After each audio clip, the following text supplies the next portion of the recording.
welcome to Rapid Reviews Radio Podcast, episode 245. Can't believe it. I am your co-host, Kylie Wilde, and I am joined by my ever-present co-host, Peter Beckett. I can believe it. That's how numbers work. Hello. I don't understand numbers or math or gravity. Or science. Or the universe. Science. Or the or number any 42. of that. Yeah. I only know that the tequila goes in after the mix. But Does it? we are here. I thought the tequila goes in first. I think you could do it either way. I just put the tequila in after. Do you even Because I mix feel it? like sometimes I don't even mix it. Shake it, not stirred. Because I like it sitting on the top. Okay. But yes, But it's supposed to go tequila, salt, then lime. yes. The good old days. What was I going to say? Oh, yes. This is a show that we do. It's a podcast. We're on it right now. And actually, you could join us when we do it live. Over at twitch.tv/Rapid Reviews. Usually about 7 to 7:30ish UK time on Sundays. That's us right now, here. Usually, this is where I talk to the guests, but we don't have a guest this time. So that means it's Pete's turn. Pete, Yay. how has your week been? What have you been playing? Tiring and What I was exhausting. But hey, that's enough about life. Because I'm old. Anyway.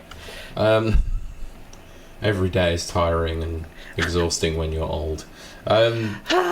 Yeah, I've just seen that comment in there. We'll move on. We'll come to that in a minute. That was very funny. I like it. So I have had time for games this week. There might have been a big release this week, but I'll talk about that next. On our triple X rated show? No. So the game that I have been playing as of recent times, this will now officially be the final time that I talk about it. Because Clair Obscur Expedition 33 is complete. I have finished the game. Was it everything you wanted and more? Was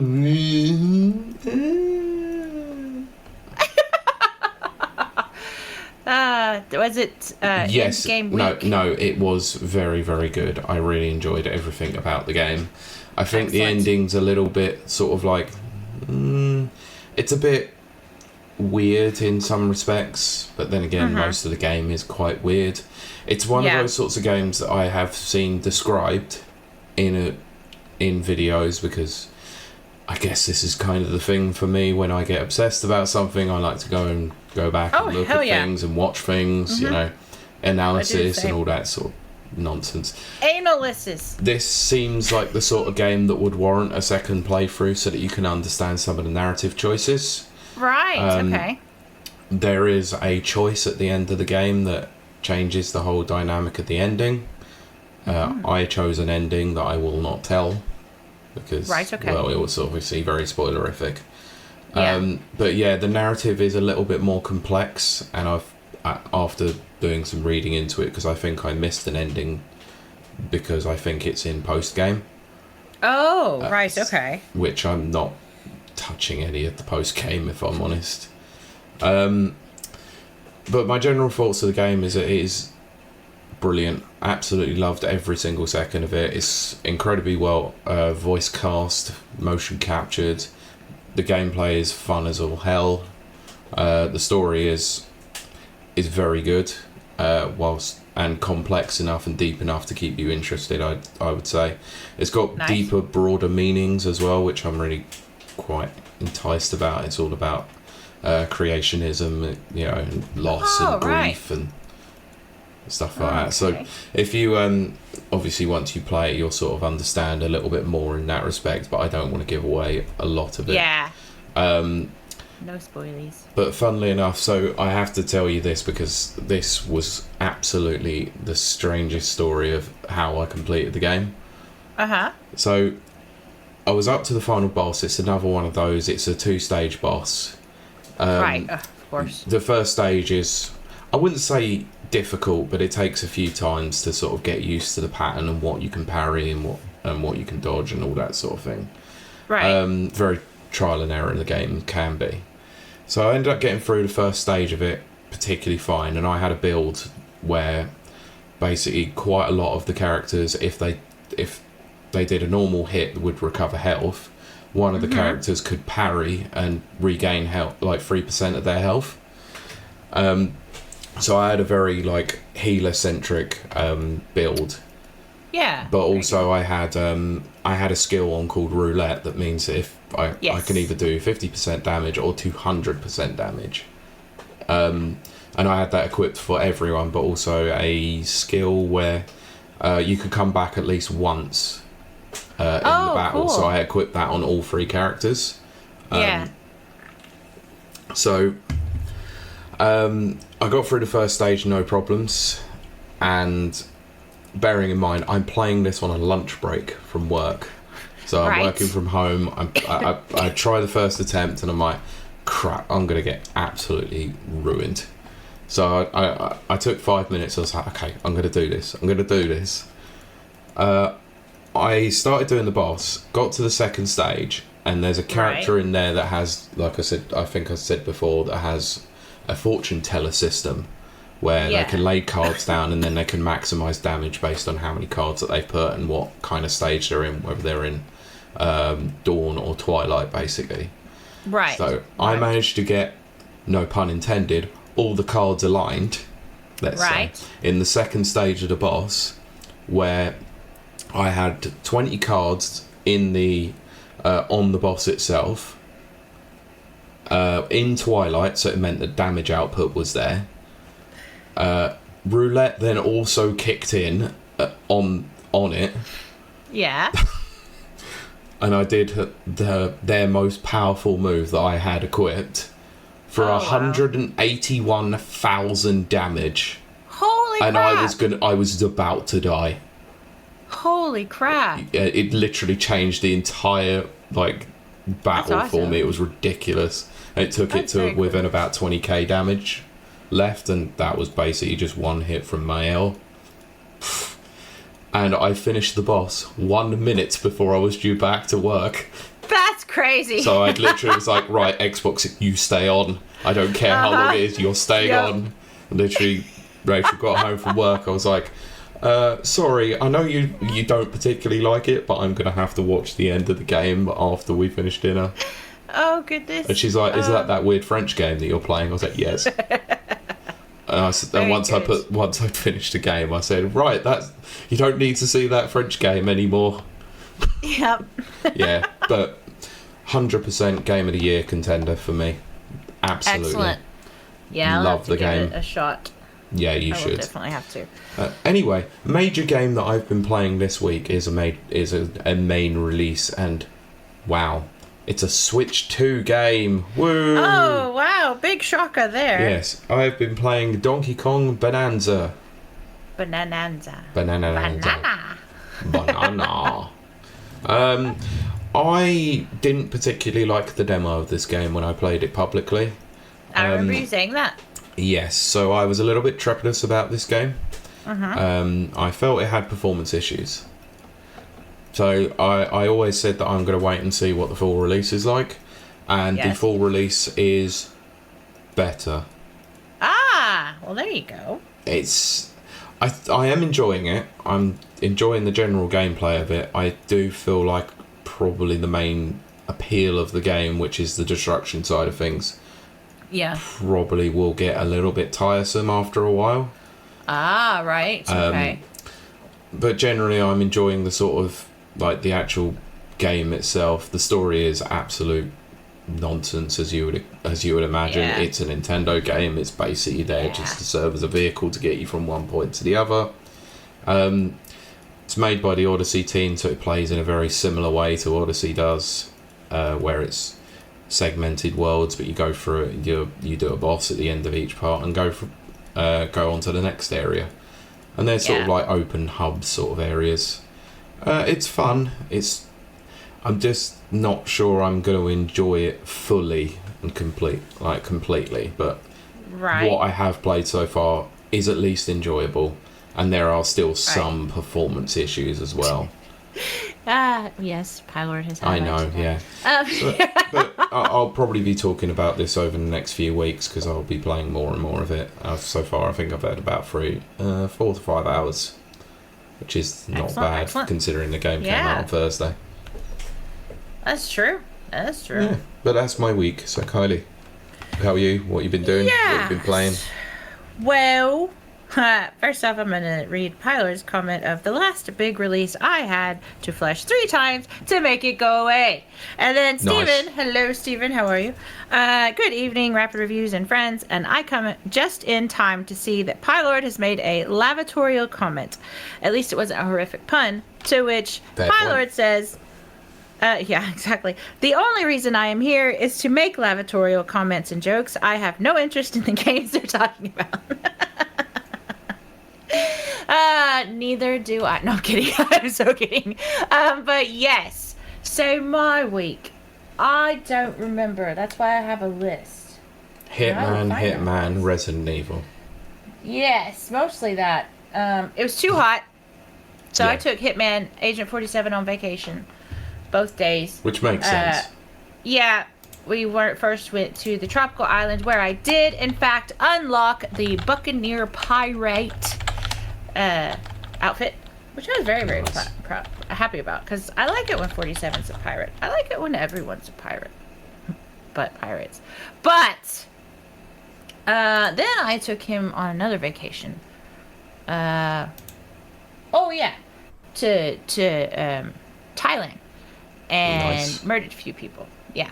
And that was fun. Those were very enjoyable. Isn't that what usually most people do when they go to Thailand? Oh, yeah, absolutely. And then I thought that we would finish Resident Evil Village on Friday. We still didn't finish it. Really? But we gotta be getting close to the end. We have to. Okay. I can't say I know how long you've got left to go because I haven't played the game. I'm actually at the point where I don't even remember. But anyway, and then offline I've just been playing a lot of iPad type games, which are a lot of fun. Subnautica is coming to iPad, or it might be on there now. So I'm gonna try Subnautica out. Ooh. Yeah, it'll be weird. It's weird to think that game is as old as it is, because when it came out, which was like 2014, it wasn't optimized, so people complained that it was like a memory hog and it slogged down everything and blah blah blah, because it renders water through the whole thing, which is crazy to me that it had that much flack in 2014, and here we are 11 years later, and I can play it on an iPad. That is weird to me. That's always going to be weird to me. Yeah, there's a few games that you can play on iPad now, which is a little bit strange, like the Resident Evil games. Yeah, it's crazy. Yeah, but I don't recommend playing them without a controller. It's near impossible. But, having said that, next week, and I'll repeat this at the end of the show. Next week, I'm coming back with all new games, and I'm really looking forward to Weird Wednesday, and that's all I'll say on that. It is a truly weird game. Cool. That's good to know. I don't want to give it. I was going to give it a hint, but Nano will get it right off the bat if I do. No. So I'm not going to do that. We'll leave it as a surprise. But anyway, so that is our week summed up in games. Bye, everybody. No, I'm kidding. Yeah, that's the end of the show. Bye. This is where I toss it. I pick it up and toss it to Pete, who's going to run with the ball. Although I think that's illegal in all sports. Yeah. No, you can run with it in football, American football. That's yes, right. You can. That's why I said I went run to the end zone. Yes. And there's a little end zone dance. Then, he's going to tell you all about the news, and then I'm going to sit here and listen. With not drink. And not drink, which feels weird. I know, but it's fine. But the liver's like, just give me a break. Just give me a little break, and then we'll be fine. Yes. Yeah. Right, okay, so I'm going to be honest, there's a couple of stories that I want to touch on first, because they're sort of updates to one's an update to a previous story that we've covered over the last few weeks. One of them is a strange one. There's a funny story at the end, but I like funny stories. The vast majority of the news this week, if you haven't been living under a rock, is movies. Which is why I called this movies. This is not an Never Watchers. Oh, okay. Yeah, I see it now. For some reason, there's been a lot of video game related movie news, but we're going to cover that in a bit, and we're going to cover it in one big section. That's what she said. That's what she said. But first of all, let's go to the story that's been raging on for the last few weeks, because it is Microsoft, because of course Microsoft. Yes. So, do you happen to remember that during the Activision Blizzard acquisition, that there was a small mobile publisher included within the deal called King? I mean small, yes. I mean absolutely massive. Yeah, okay, that's what she said. You threw me off when you said small, because I was like, they got King. And then I realized, you zipped, and I thought you were going to gag. They are the K in ABK. Yep.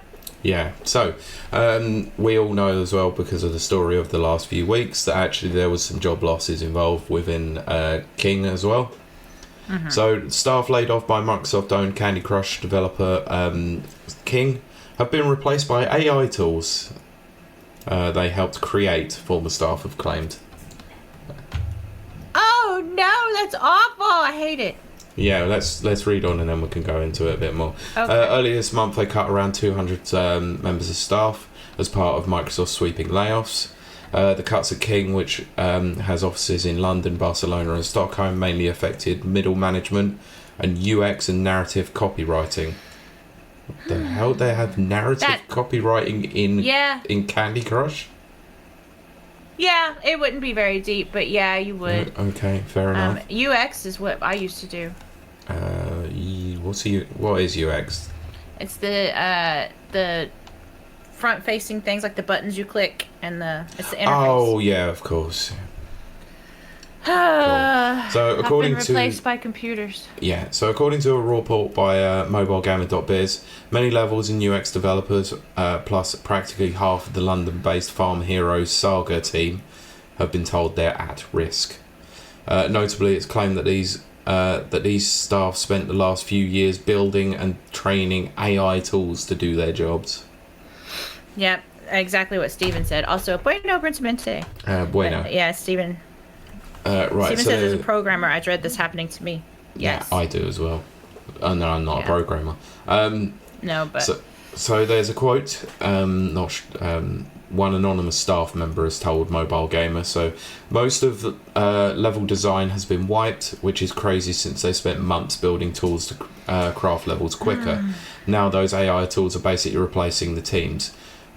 Similarly, the copywriting team is completely removing people since we now have AI tools that those individuals have been creating. The fact AI tools are replacing people is absolutely disgusting, but it's all about efficiency and profits, even though the company is doing great overall.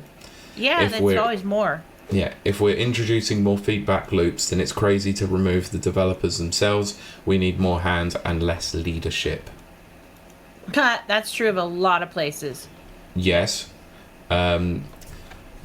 So this isn't the first time that obviously King have spoken about AI, because Chief Technology Officer Steve Collins told Eurogamer the ambition for King was to pivot to an AI first company after it acquired Swedish AI company Peloterion. No idea. Anyway, sure. We won't go into the last bit of this article because it's just talking about job cuts. So, yay. Brent has also come in and said something to do with this. So he said, I don't know if you saw, but one of the ZeniMax employees said that the cancelled project has allowed Fallout 5 to go into full production. So that might be why Microsoft cancelled it. That scares me too. Yeah. I mean, you're notorious for saying that you didn't particularly like No, I did Fallout not like 4. I had to mod it into a game that I wanted to play. Basically, Fallout 4 New Vegas. Yes. Yes. With a lot of, like, cleanup and building. because that's what I like. Cleaning things up and building things. So Power Wash Wasteland. Yes, that's exactly what it is. That's Awesome. exactly how I plotted it. Excellent. Yeah, so this is horrible news. Yeah. I will not say a bad thing about our AI overlords because I want them to remember that I was nice to them. Or ambivalent to them. I am kidding, of course. No, this is I, for pretty one, scummy. welcome our AI overlords. Yeah, this is disgusting. Yes, it is. I mean, I'll be honest, I don't really care about King, but I don't like people losing their jobs for this sort of thing.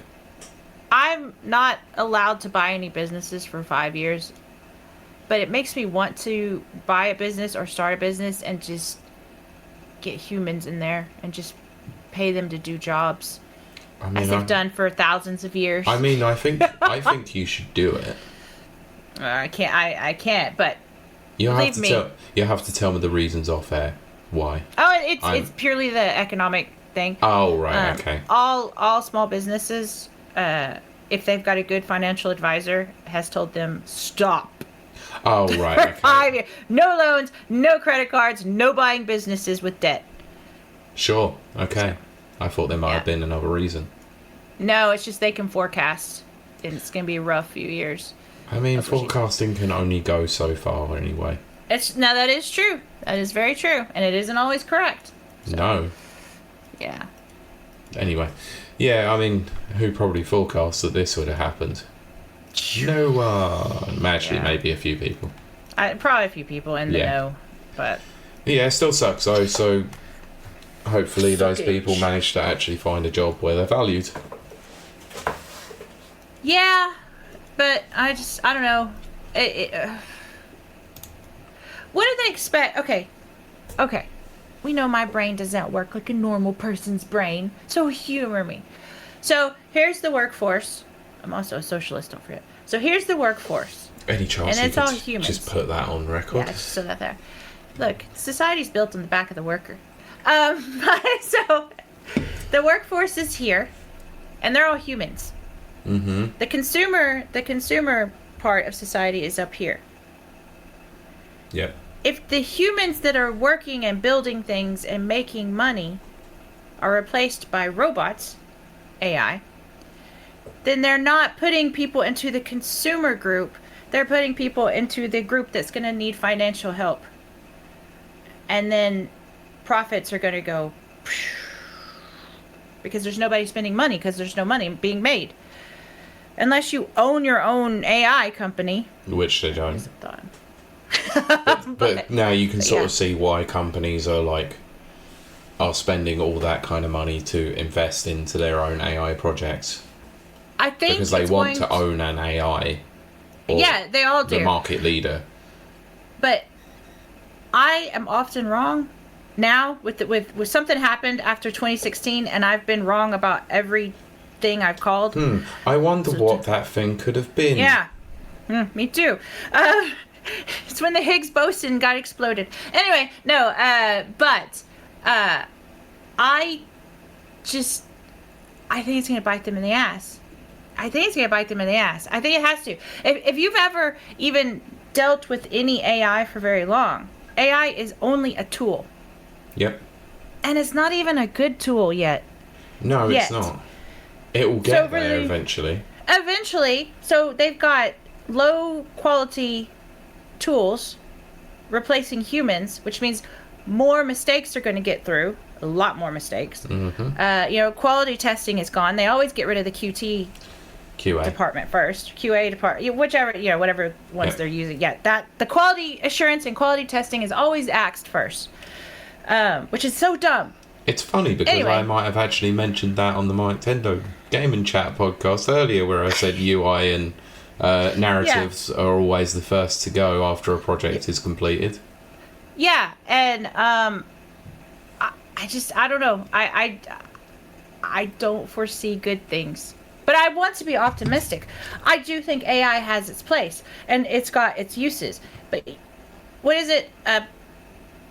A person is only as good as the tools they use. Yeah. AI is a low quality tool Yeah, right now. a good workman always blames Whatever. a bad workman always blames their tools. Yeah. that thing. So anyway, that's Kylie's financial hour. I've lost my window. Congratulations. There it goes. Okay. It's... Anyway, thanks, Anna. I have now put that as the episode title. Love it. Excellent. So let's move from one company doing crappy things to another company doing crappy things. Square Enix, because they're never too far away from news of being crappy, are they? Yeah. Some might argue. I would argue on this instance, this is a pretty crappy thing to do, because they announced recently. Well, I say recently.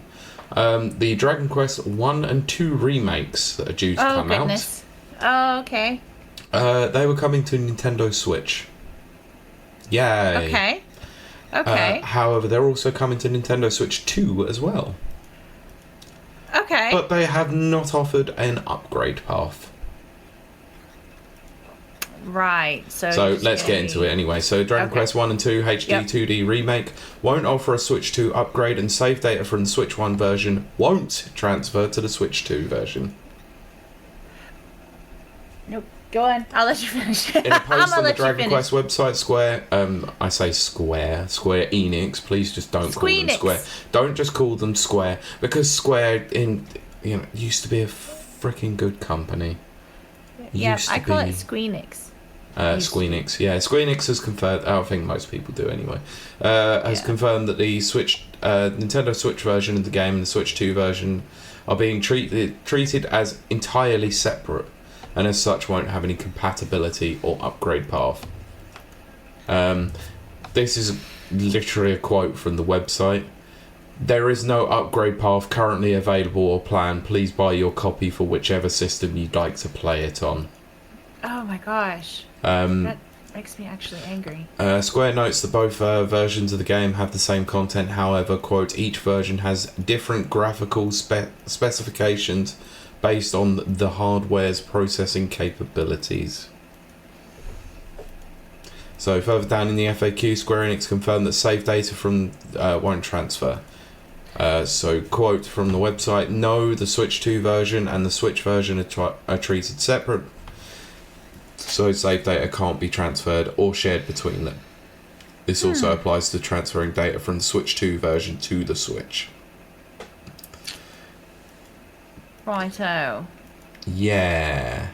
I find that funny because I think even on the Xbox and on PlayStation, you can actually transfer your data from the game from Dragon Quest 1. You can transfer your character from the first Dragon Quest to the second Dragon Quest. What from the original versions of the game?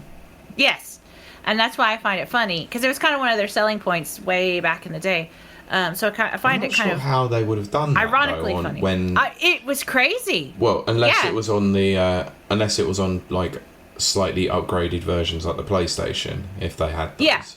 Yeah, because obviously the original versions of Dragon Quest 1 and 2 would have come out on the NES. Yeah. Which save data would have made it nearly... Save data transferring would have been impossible. Would not. Yeah. No, would have been completely impossible. But anyway, but I thought that was kind of funny. Yeah, funny. They have had it in games before where you've obviously created narrative choices and it has had an effect on the other game.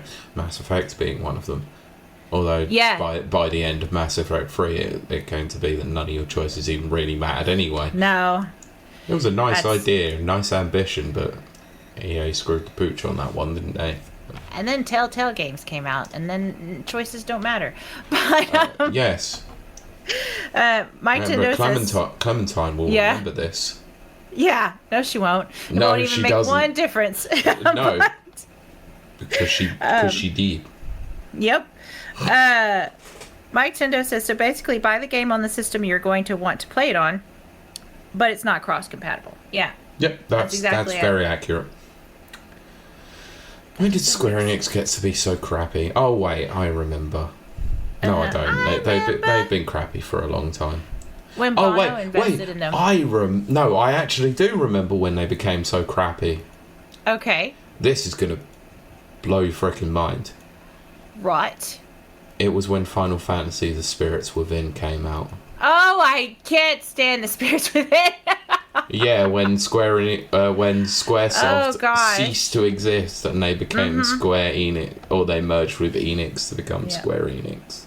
And then Bono invested in them. That's not a joke. He really did. Ew.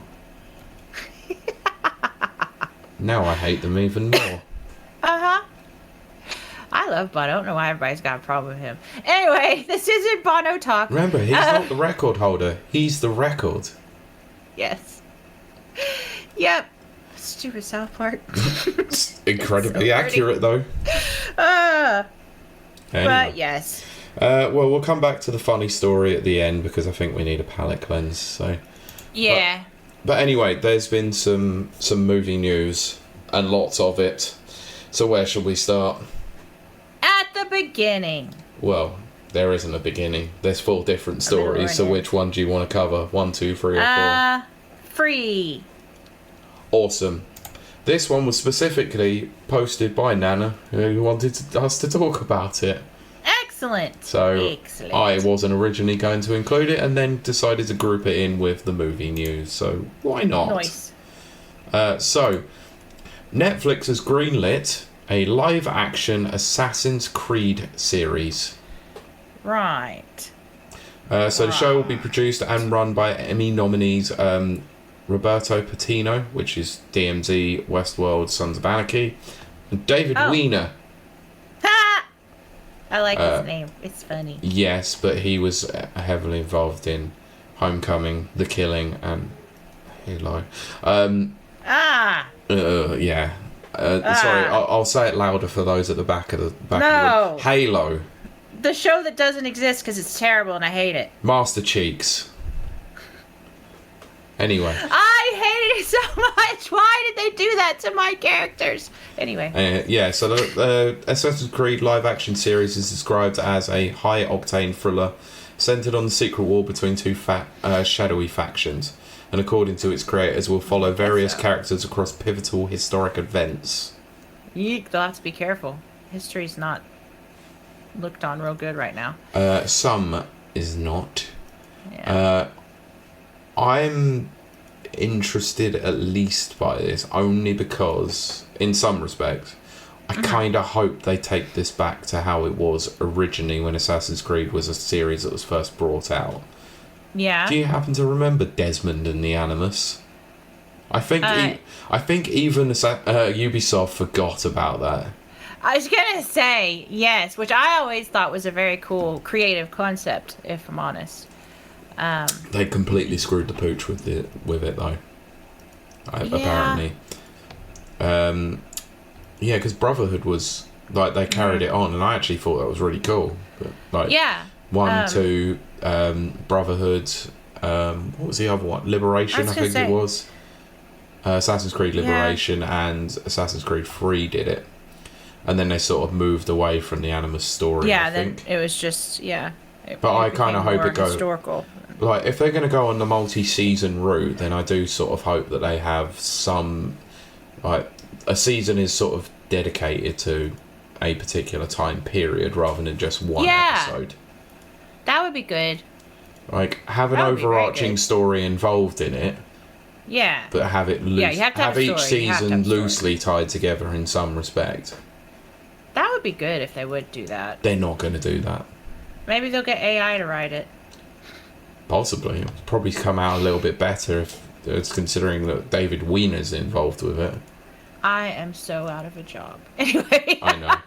So Margaret Boykin, the executive producer and head of content at Ubisoft Film and TV, said in a statement, "We are excited to work alongside Roberto, David and our Netflix partner to bring this franchise to series. We look forward to delivering an experience that speaks to the heart of what fans love about Assassin's Creed, while introducing its unforgettable worlds and timeless themes to new audiences worldwide." Can we just take a moment to remember that they have already tried this in film? Yeah. And failed miserably. Yeah. I mean, you had 2 decent cast members in Michael Fassbender and Marion Cotillard, but you just screwed it. Yep. It was Anyway. the story that they screwed.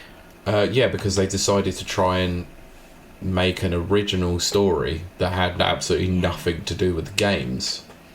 No, don't do that. Yeah. No originality. No. Anyway, Wiener and Patino added in a joint statement, "We've been fans of Assassin's Creed since its release in 2007. Have you? Uh-oh. When you have to clarify it, then you wonder about whether they really have. Every day we work on this show, we come away excited and humbled by the possibilities that Assassin's Creed opens to us. Beneath the scope, the spectacle, the parkour, and the thrills is a baseline for the most essential kind of human story, about people searching for purpose, struggling with questions of identity, destiny, and faith." Hey, if they go for that, that's awesome. I would love to see a story, but Bring back Altair. yes. They need to do it. Yes. Seriously, they need to start at the very beginning, because that's where the whole thing began. Yeah, well, I mean, that's the thing. And this is what I don't understand about a lot of, and I've said this so many times on the show, I don't understand about a lot of the TV and filmmakers. You have the blueprint. If you're making a video game movie, you have the skeleton, you have the blueprint. I don't know why they just make their own story, or use characters that have never been in, or they put the wrong character, on the wrong side. And it's just like, why? You had a built-in fan base if you just follow the blueprint. Yeah. You don't. This next quote is probably the reason why I think this got brought up, by the way. This is what I saw going around. "It's all about power and violence and sex and greed and vengeance." See? It's Game of Thrones. Or the Bible. But more than anything, this is a show about the value of human connection across cultures, across time. Yes! And it's about what we stand to lose as a species when those connections break. Yeah, see, if they do that, I could get on board with that. Yes, but that's concept. They're probably not going to do that in actuality. Yeah, that's probably true. Right. Then it was asked me to check. So please comment whilst I check this. Yeah, so Danker says love the wiener. Oh, thank you, Nana. He's posted a new thumbnail. Oh, sweet. Very sweet. Amazing. Nana says, I feel like Will Osbury, I'm not going to say that right, will star in this somehow because he's a big fan of Assassin's Creed. But see, that's another thing. Let me get on this little soapbox for a second. Did it ever really get removed? No. Never. I never come down off this thing. But, what's his face? The real Superman and Witcher. That guy. What's his name? Cavill. Henry Cavill. Henry Cavill. Yeah. Like, if they would let him make a daggum movie, not to well, he could be a producer. He could. He has the money. If they would let him do one of his, He was doing Warhammer, but that might have fallen through. Yeah. But it's like, if they just give the nerds a chance, we can make a good nerd movie that other nerds will like. Sorry. And spend money on. They've been giving the nerds a chance. Look at the adaptations that we've got recently, including what Neil Druckmann shite out. He's not a nerd. He's a I know, but you know what I mean, though. We've had more video game adaptations of recent times than we've ever had in our lifetime. Yes, that is true. We are living and they've been crap. We have been living in an age where Fallout's us nerds have been like, I really wanted this to happen. Now it's sort of becoming like the monkey paw situation. Yes. I want to see a Street Fighter movie. Oh, we get the Legend of Chun-Li. Oh, God. Yes. Although saying that, there's been more casting news for the Street Fighter movie, but I can't remember. But it's looking good. Oh, good. Anyway. But, yeah, because Borderlands, they just F'd that in the A. Oh, my God. Oh, my God. Another one. Wasn't it Kate Blanchett who basically said that I was bored during COVID and I just needed a paycheck? Yeah, I think it was that. Because, again, Blueprint was there. It could have been a very quick and easy, quick and dirty moneymaker. Yep. They already had the music already. Like, the games have... Handsome Jack should have been Ryan Reynolds, and he could talk about his unicorn and all of that stuff. And Yeah, don't no. read that comment, by the way, because we'll be getting to that. So you look at the comments. Yes. But I also saw the trailer, so. I know. So did I. Because I'm looking forward Screw to it. that one. Let's move on then, because it's been mentioned in the chat. The Mortal Kombat 2 trailer has been revealed, featuring Carl Urban's Johnny Cage. Yeah. Did you happen to see the little teaser that they released before the trailer come out? I don't think so. There was a minute-long teaser where basically it was set out like an 80s action movie, showing all of like Johnny Cage's like movies. And it is the most ridiculous thing I have seen, but it is very, very good. I need to look that up. It was good. It was very good. Oh. Excellent. It's obviously Red Band because of course it is. Yeah. They made that mistake by not letting a Mortal Kombat movie be like rated R. Oh gosh, Good God. no, it needs to be. It has to be. Anyway, New Line has released a trailer for Mortal Kombat 2, the upcoming film adaptation of the fighting game, set to hit cinemas in October 24th. Sequel sees the champions now joined by Carl Urban as Johnny Cage pitted against one another in a battle to defeat the Dark Lord Shao Kahn. Now, this was teased from the first Mortal Kombat movie, like of the rebooted ones a few years ago. It was in a post credits that he was that it was going to be Johnny Cage. So first announced in January 2022 that Mortal Kombat 2 was in development following the success of the previous year's movie. The 2021 film was helmed by Simon McQuaid, making his featured directorial debut. He returns for the sequel, which was written by Moon Knight's Jeremy Slater. Oh dear. Oh dear God. Dear. Oh dear. Oh dear. Yeah. Oh dear. That's not a good sign. Well, no, it's not. So Nana said that he didn't see the reboot one, but seems interesting. Honestly, it's not the best movie, but it has a few interesting moments in it. They made a narrative choice to focus on a completely unknown character, and they should never have done that. That's what I'm talking about. Why they keep doing that, I don't understand. Follow the blueprint, the already established fan base blueprint. Yep.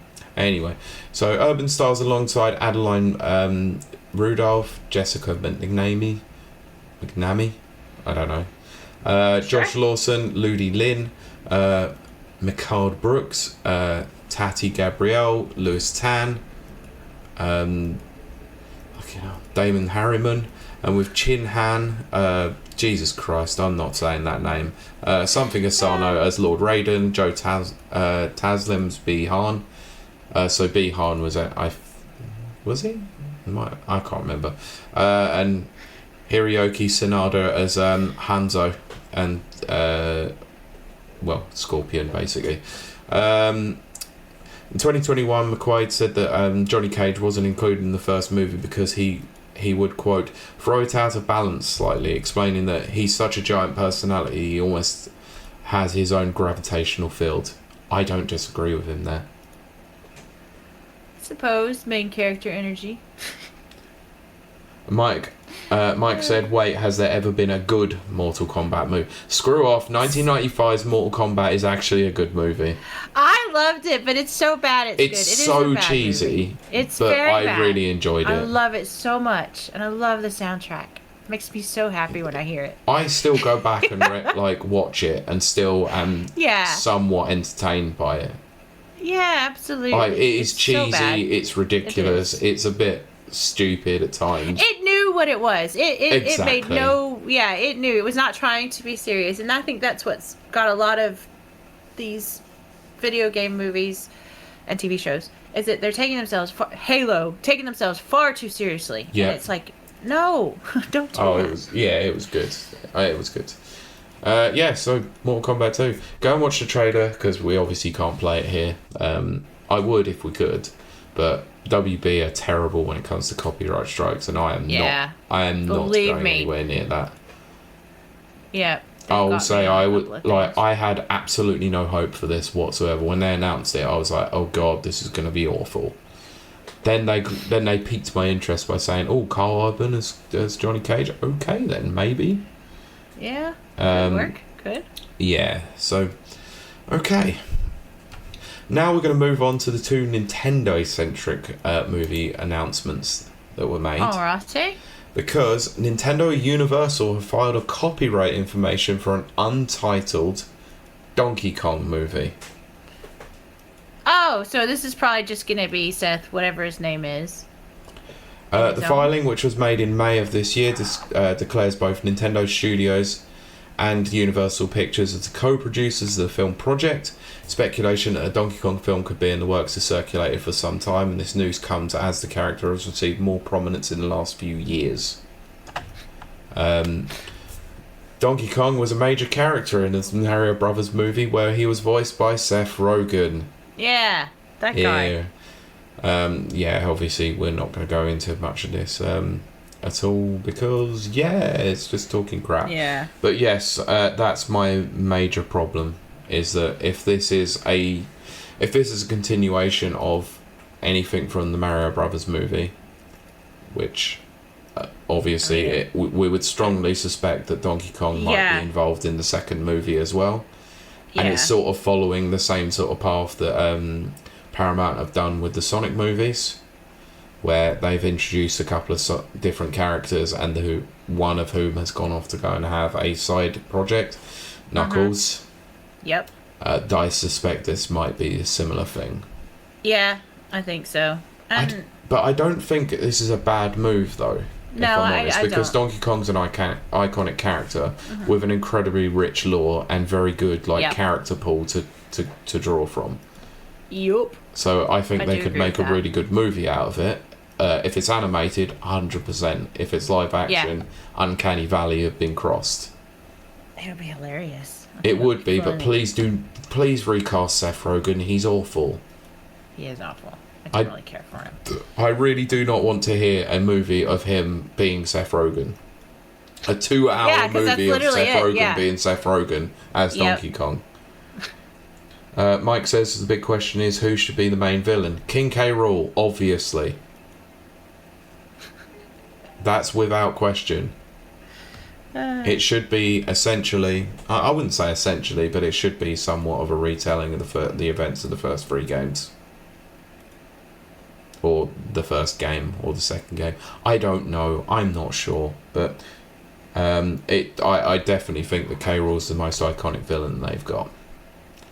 I mean, do you remember Donkey Kong Country Returns on the Wii? Did you ever play it? Oh, wow. I remember it coming out. I don't think I played that. Okay. You wouldn't happen to remember who the villains were from that game? Oh, gosh, no. Exactly. Nobody does. Nobody does. Right. Yet you could go back to the Donkey Kong Country games and go, who was the main villain? King K. Rool. Everyone can. Yeah. But I strongly suspect it probably won't happen, because I think, based on what this Donkey Kong game has been with Bananza, there's barely been a reference to anything Rare related in that game. Ah, right. Diddy Kong is a side character, not even a main part. Right. I think they're trying to remove Rare from Donkey Kong as much as they can. I think you're probably correct, actually. Yeah. Yeah, I could see that. It's fine, whatever. That's just a conspiracy theory. Anyway, moving on to the final piece of news for movies this week, and it's another Nintendo one. Because Nintendo are going full hog onto the old movie train. Because of course they have. They had reasonable success with the Mario Brothers movie. Money, money, money. So it was recently announced that there is going to be a Legend of Zelda movie in the works. Yes. Which is due for release in 2027. I would like to see Link the Twink. I would be very happy. Okay, well, let's get to that. So it's due for release in May 7th, 2027, and as of a few days ago, they announced the first 2 cast members for the movie. Okay. So this is voices, right? It's not live actors. Oh, it's live action. Oh no! They're gonna have somebody underage, and then I'm not gonna watch it. 16-year-old British actor Benjamin Evan Ainsworth, best known as the voice of Pinocchio in live-action remake, will take the role of Link. Meanwhile, Zelda will be played by Zelda will be played by 21-year-old English actor Bo yeah, Braggerson, who is known for her roles in the BBC One series Free Girls and The Jetty, and Disney Plus series Renegade Nell. Okay, at least she's of age. And actually accurate towards the games as well. Yeah, but sadly, I'm more focused on the male side of things. I'm so disappointed they used an underage actor. That's gross. I'm not, because, well, he might be 18 by the time it comes out, Kylie, is what Mike has said. God damn it, man. Mike, you got issues, man. No, he made some... No. He made some very questionable comments about Pauline on the Donkey Kong Bananza on his podcast earlier. Something's not right with that man at the moment. That's a bit weird. It's only thinking about people's ages. Oh my gosh. I like what Nana says. This has been speculation, but read the comment, please. The youth of these actors makes me think that they are going to adapt either Ocarina of Time or A Link to the Past. Oh, if they did A Link to the Past, I would be like... I would like A Link to the Past. Love that game. Mike said I did not stop insinuating. You made the comments. Go and listen to Game and Chat to find out from yourself what he said. That's great. 13-year-old Pauline. What? Yeah, she's 13? She's 13 in Donkey Kong Bonanza. What? Why are they doing this? I don't know. But yeah, I absolutely agree. I think this is probably likely to be Ocarina of Time or Link to the Past. Especially based on the age of the actors. Obviously because young Link, or an aged version of Link in the later part of the game is 17. So yeah. Yes. Boo. Don't read that Don't read it.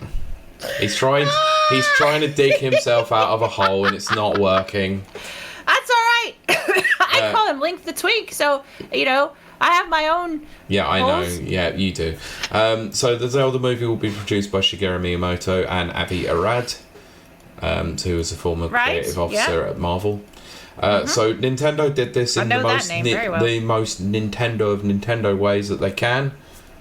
Twitter. Yes, of course. Of course. And let me read the tweet exactly how it came out from the Nintendo official account. This is Miyamoto. Yes. I am pleased to announce that for the live-action film, Zelda will be played by Bo Braggerson's son and Link Benjamin Evan Ainsworth's son. Very much looking forward to seeing them both on the big screen. I would like to. I would share my screen, but it'll probably crash the stream if I'm honest. So, otherwise, I would show you what they actually look like. Because when sorry, have to look it up. Going on your iPad, go and get a picture. Go onto Twitter or just any news article and just have a look. Because I'm not going to lie, I think based on the pictures that were provided in the tweet, I think they look incredibly accurate. I think they look like good casting choices. Let's find out. Yes, they are. Stupid dumb Polygon. What? Why are you even going to Polygon? I'm not. It just came up. Link and Zelda aren't a couple, you freaks. Yeah, they effing are. He wouldn't save her if he didn't care about her, and she wouldn't, go nuts over him if she didn't care about him. He looks like he's 12, and she looks like she's about 25. I don't know how I feel about that. No, I honestly, I think, given the situation, I think they actually look pretty accurate. Yeah, but together they look like Padme and Anakin in the first movie. A little bit, yeah. I can see where you're going with that one. Yes. He looks way younger than 16. He does, yeah, but consider once they're filming and all that, and maybe with a bit of bulking up, who knows? He might actually look the part, and in the costume as well. They should have got Timothy Chamalama Ding Dong. No, they should not have done. No.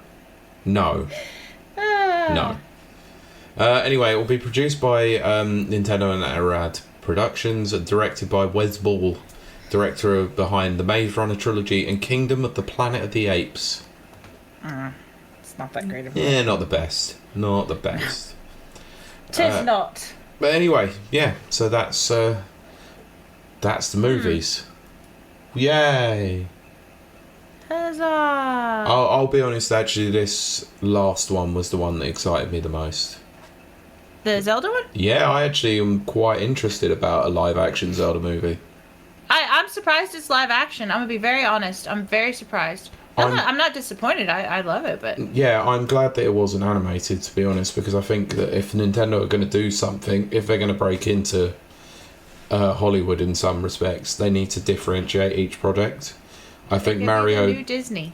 Well, Mario definitely fits more within an animated world, so I think that trying to do live action of that failed miserably previously.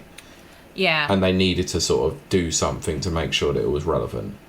Yeah. Whereas at least with Zelda, there's a degree of believability in the world itself that it could actually be real.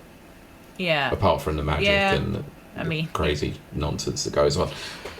Yeah. But the setting of Hyrule, at least, you could see it being somewhat inspired by medieval like design. Yeah. It could be like Game of Thrones. Could be. I keep trying to make Game of Thrones But happen. I'm so bored of everyone adapting like to Game of Thrones. It's like, please no.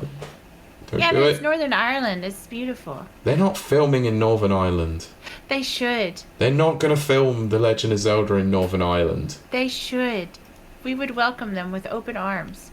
Which courtyard are they going to use for Hyrule Castle? The east or the west? Oh gosh. Yeah, okay.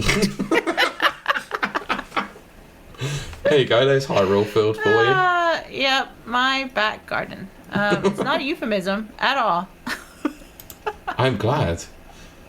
Anyway, I think so. This story is one that came up, and this is the one for the just for laughs. So I'll read this exactly how it was reported from VGC. Quote: Okay. I want to report a crime. Oh goodness. BBC mocked for its wonky Nintendo setup. Yes! I'm so glad you remembered to put this in there. WTF, What? Do you really no! you really think I wasn't including this? Of course I was including this. Oh my gosh. This blew up the bloody internet. Oh my gosh. I see myself as an easygoing type of person. And I don't really get caught up in the kerfluffle of drama and internet drama and all that kind of stuff. Not usually. Yes, I can honestly say that seeing that, what Pete's about to describe, made me so viscerally angry that I cannot even tell you the emotions I felt. So, I was so angry. But yes. I was as well, and obviously just a little insight into some of the Discord groups that I'm in. So I've joined the previous guest Richard Atkinson's new Discord group, where he posted this story up, and he says, who do I have to contact to report this? And I literally just put 999. Yes. Free. But we're getting slightly ahead of ourselves. Yes, we needed to tell the lovely listeners what we're going on about. I mean, the image obviously says more about this, so please go and check this out on your own. This will be another thing that once we improve the production quality of the show, we will be able to share stuff like this. The UK games trade body... Shut up, Apollo. Yeah, he's just going nuts. I know. The UK games trade body has moved to explain a BBC Breakfast segment. So BBC Breakfast is an early morning show. It's like Good Morning America for the Americans in the audience. Yeah, for taxpayer idiots, basically. Well, this is what our license fee goes on, people. Yes. Anyway, a BBC Breakfast segment in which its CEO appeared alongside an erroneous retro game setup. So, UKIE CEO Professor Nick Paul, OBE. Well, he's got an OBE. That means he's... No, I'm not saying the word. Appeared on the British morning show, which has an average viewership of 6.5 million, to discuss the rising popularity of retro gaming in the UK. They're about 3 years too late. About 5 years too late, actually. Yeah. Correct. Oh, yes. However, what attracted the most attention on social media was the setup of a retro games console the CEO brought in to the BBC. Notably, the display prominently featured a Super Nintendo with an NES cartridge for Super Mario Brothers inserted into its game slot, somewhat undermining the retro credibility of the segment. See, I couldn't have sat there like he did. They did issue a statement afterwards. We're getting to that. I couldn't have done it. I would have been like, sorry, we need to halt this right now. Yeah. It does not belong in there. No, do you know what, right? And I really, really, really, really hope that a major mistake happened. I really hope that they broke that Super Nintendo by putting that cartridge in there. I was trying. I mean, it's standing straight up. It is. They had to do something to make it stand straight up. They must have done. Because it's only like about that deep. Yeah, it would insert into the cartridge slot, no problems, because you can clearly see it can fit in there. But for it to be like, but for it to be standing up would mean that it would have to, the contact points would have to be put together. Which means I really hope that they ruined the gubbins of either the cartridge or the Super Nintendo itself. I think they did. I freaking hope so, because that would be hilarious. Made me so angry. Yeah, and then it's literally to put nobody had a copy of Super Mario All-Stars. Oh gosh. Because that would have made more sense. I would have been more annoyed if it was a copy of Mario All-Stars Plus World, because that game is incredibly rare now. Yes, it is. Oh my gosh, I did. That just sent me... Yeah. Digger. Yeah. Pete, you want to read that? No. I'll just laugh at it. I'll just laugh at it instead. No, so Dankus just put, hopefully no lubrication. That was rough. Oh my gosh. Anyway, following the broadcast, UKIE published an explanation for the mishap, claiming the wonky Nintendo setup was the fault of the BBC Breakfast studio team and not Paul. Bullcrap. Yep. Passing the effing buck. I mean, yes, set dressers are a thing. Yes, I know this. I know, but surely... I've been around them. Yes. Literally, like you said, you would have to stop the recording. I know it's a live show, that's the problem. And but that's exactly why I would have stopped it. I would have been like, wait. Hang on. Before we go on. No, literally, I would have just sat there and gone, this ain't right. Just show your credibility right there. I'd be like, who's the stupid mother on breakfast TV? Who's the stupid asshole that did this? I would so do that. and then I'd never be invited back ever, and I'd have to pay a fine. I wouldn't care.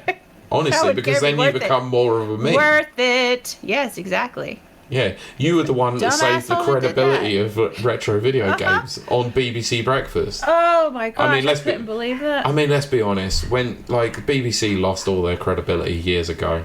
Hashtag defund the BBC. No, I'm fully on that camp. They harboured Jimmy Savile for many years. They can go and suck an egg. I'll be honest, I don't watch regular TV anymore. I just do on-demand stuff. Yeah, but do you watch anything on BBC at all?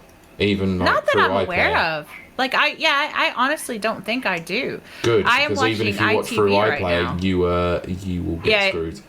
Yeah. Yeah. I mean, I still pay the thing or whatever, but the license fee. Yeah, that thing. Yeah. Yeah, that's why I say defund the BBC, because the moment you defund the BBC, the license fee will be gone. Yeah. Watch them change to a streaming service and nobody pay for it. That's why they're worried.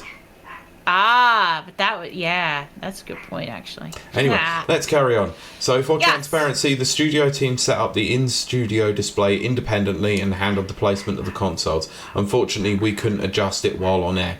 Bull crap. You could have. No one was stopping you. However, many social media users criticised the mishap. Quote, "I want to report a crime," wrote one social media user who shared an image of the offending retro setup. Quote, I bet they tried to cram it into the Wii first, added another. Yeah. Oh, right. I see. Yes. Yeah.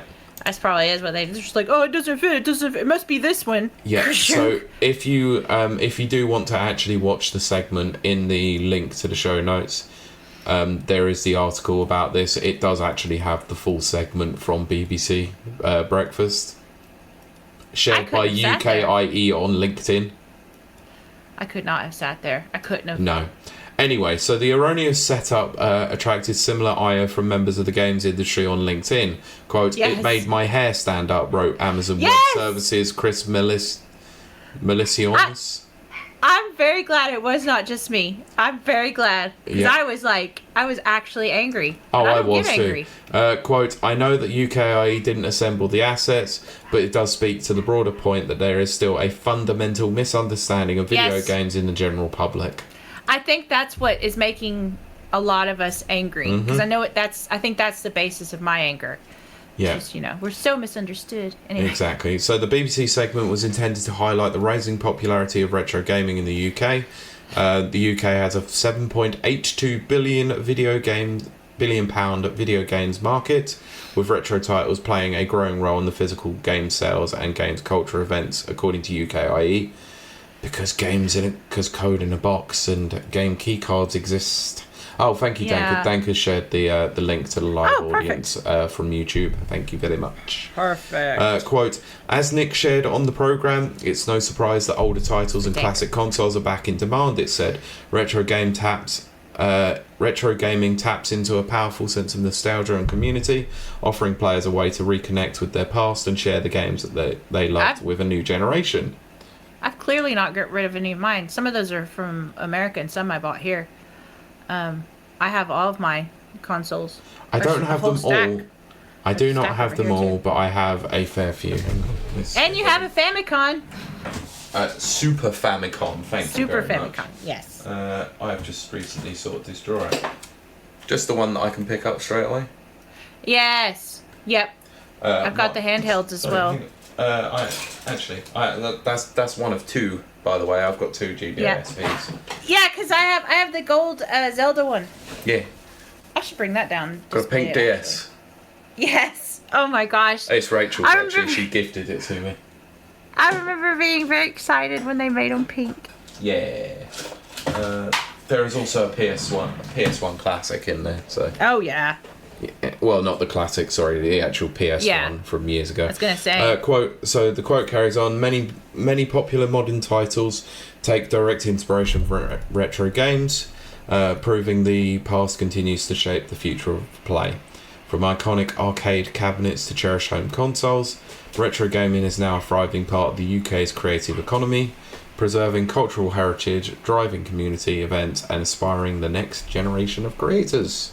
And that's the end of the article. Yeah. And I would like to report. In the wrong hole. That's what she said. Yes. That's what he said too. Yeah. That's not where that belongs. Whoops! Sorry, didn't mean to do that. Do you like it? That sounds convincing.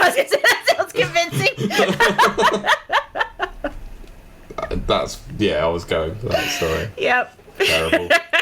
Anyway, I want to report a crime. I probably should report this to my local police. Yes, I think so. They need to be locked away for decades. A crime has been committed. A crime has been committed, and it wouldn't be the first time that it's happened in BBC studios. Yes. There have been many a crime that have happened in BBC studios, including Gary Glitter, Jimmy Savile. Yep. Rolf Harris. Oh gosh. Yep. Oh gosh. And the questionable statue at BBC Studios in London that was made by an actual nonce. Oh wow. That's always fun finding that out. Defund the BBC.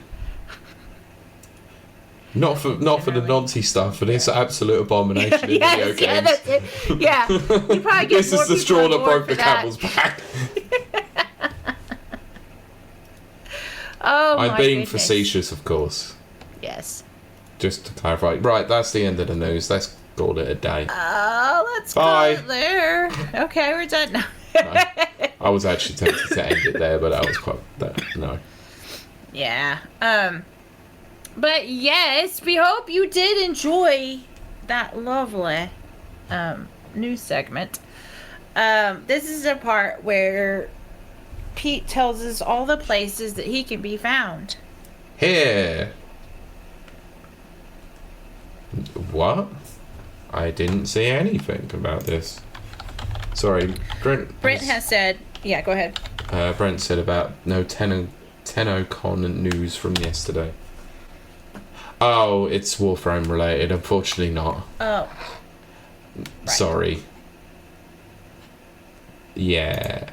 I'm gonna be honest, I actually did put this news together a bit earlier this week. Ah. So for once I actually had a few moments to put it together. And he made you look at least. Yeah, I did have a look because I couldn't remember what TennoCon was, so yeah, cool. Anyway, so yeah, you can find me here, editing, putting the show together, booking guests, and doing all the like.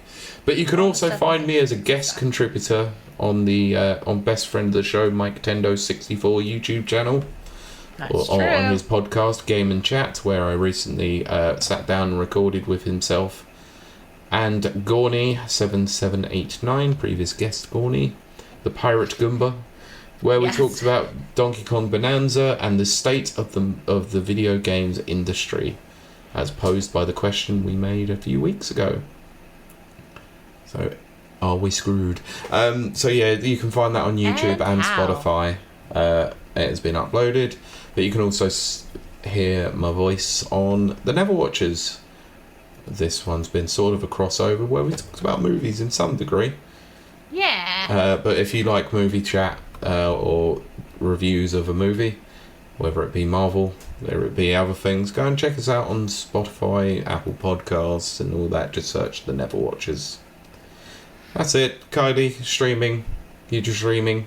Where are you streaming? I do streaming sometimes. No, Only but sometimes. I do. Yes. The temperatures are dropping, which is good. Which means that I can actually sit down here and not fry like an egg in a frying pan. So new games are coming back next week. I stream on Mondays, Wednesdays, and Fridays. Mondays is their Mayhem Monday. It's usually an FPS game. Wednesdays are Weird Game Wednesdays, which I play some really weird games. This one that I have planned is very weird and very funny. And then on Fridays, right now, we're playing Resident Evil Village. It just keeps going and going and going. That's what she said. And going. Going. But I still enjoy it. I still really, really like it. I'm very cautiously optimistic about Resident Evil 9. I hope it's good, because I've really loved 7 and 8. 9 seems to be a throwback to the earlier ones. So we'll see. We'll see how that goes. Anyway, you can find me over at twitch.tv/KILEY_WILDE. And I usually start around 6:30 UK time. And then also UK time. And also, if you could go give me a watch, or a few watches, on the TikToks and the YouTubes, because my views is dropping a little bit. Some people would say that's because the quality of what I post is dropping. Those people would be wrong. But they also might be right too. No, they're probably right. Because last week I posted, and I knew because I've done this at least 3 other times. I posted a short that I thought was hilarious. I laughed so hard at my own joke. Probably a bad sign. Anyway, I thought it was hilarious. It's got like 6 views on YouTube when I usually, get thousands. And I think it got like 200 views No. on TikTok. How annoying. So, but I knew if I think it's funny, nobody else thinks it's funny. So, yeah, not to be unexpected. But if you could go give it a watch and a follow and a scribble. It's a scribble. Uh-huh. Like seeing the scribble. It really does. It means a lot to me. Very, very much. And everything. But I think...